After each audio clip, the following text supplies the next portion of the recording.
দেশব্যাপী যে কর্মসূচি, জাতীয় কর্মসূচি খাল খনন, এটা কৃষকরা সবচেয়ে বেশি উপকৃত হবে। খাল খনন কাজে কোনো ধরনের অনিয়ম সহ্য করা হবে না জানিয়ে ফরিদপুর-৩ আসনের বিএনপির সংসদ সদস্য চৌধুরী নায়েব ইউসুফ বলেছেন, খাল খননের মাধ্যমে কৃষকেরা উপকৃত হবেন। ফরিদপুর পাট উৎপাদনে বৃহত্তম জেলা, এ জেলার কৃষকরা পাট পচানোর পানি পায় না মৌসুমে, ফলে পাটের রং ও মান খারাপ হয়, এতে ক্ষতিগ্রস্ত হন কৃষকরা।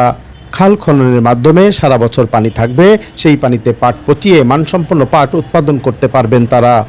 সোমবার বিকেলে ফরিদপুর সদর উপজেলার কৃষ্ণনগর ইউনিয়নের কুমার নদের ইসিবপুর ত্রিমোহনা ব্রিজের নিকট থেকে চিলারকান্দি মোল্লার বাড়ির ঘাট পর্যন্ত খাল পুনর্খনন কাজের উদ্বোধনী অনুষ্ঠানে প্রধান অতিথির বক্তব্য দানকালে তিনি এসব কথা বলেন। এ সময় তিনি আরও বলেন, প্রধানমন্ত্রীর অগ্রাধিকার প্রকল্প খাল খনন কাজে কোনো ধরনের অনিয়ম সহ্য করা হবে না। সর্বোচ্চ গুরুত্ব দিয়ে নিয়ম মাফিক খাল খনন করতে হবে, যাতে মূল উদ্দেশ্য সাধিত হয়।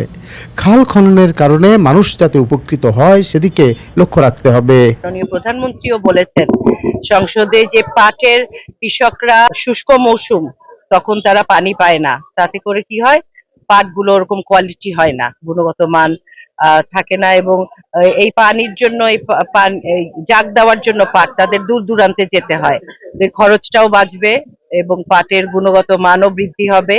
এবং আমাদের শুষ্ক মৌসুমে আমরা পানিটা যখন পাবো তখন পানির বিশুদ্ধ পানিও পাওয়া যাবে, কারণ আপনারা জানেন যে পানির সারফেসটা নিচে নেমে গেছে অনেক, বিশুদ্ধ পানি আমরা পাচ্ছে না আমাদের দেশের মানুষ, শহরের মানুষ, এলাকার মানুষ। তো ওই পানির খাল খননের মাধ্যমে আমি আশা করি সেই শুষ্ক মৌসুমে আমাদের পানির সেই সমস্যা, বিশুদ্ধ পানি আমরা পাবো এবং কৃষকরা এবং সাধারণ মানুষ উপকৃত হবে। এবং এটা তো চলমান থাকবে, প্রতিটি এলাকায় অনেক, মাত্র শুরু হয়েছে, আপনারা আস্তে আস্তে দেখবেন, বছর খানিক দেখেন কিভাবে উপকৃত হয়। না না, কোনো জায়গাতেই অনিয়ম থাকবে না, আপনারা দিনে দিনে দেখবেন। আপনারা তো দেখছেনও যে আমার কাছে কোনো অনিয়মের জন্য আমার কাছে যেই যাক না কেন, সে দলের বা দলের বাইরে, আমি নিয়মের বাইরে আমি কাজ করছি না। হ্যাঁ, দলের নেতারাও অনেক সময় দেখা যায় যে সাজাপ্রাপ্ত হচ্ছে তারা নিয়মের বাইরে কাজ করলে, সেই ব্যাপারে কিন্তু আমি ছাড় দিচ্ছি না এবং দিব না ইনশাল্লাহ।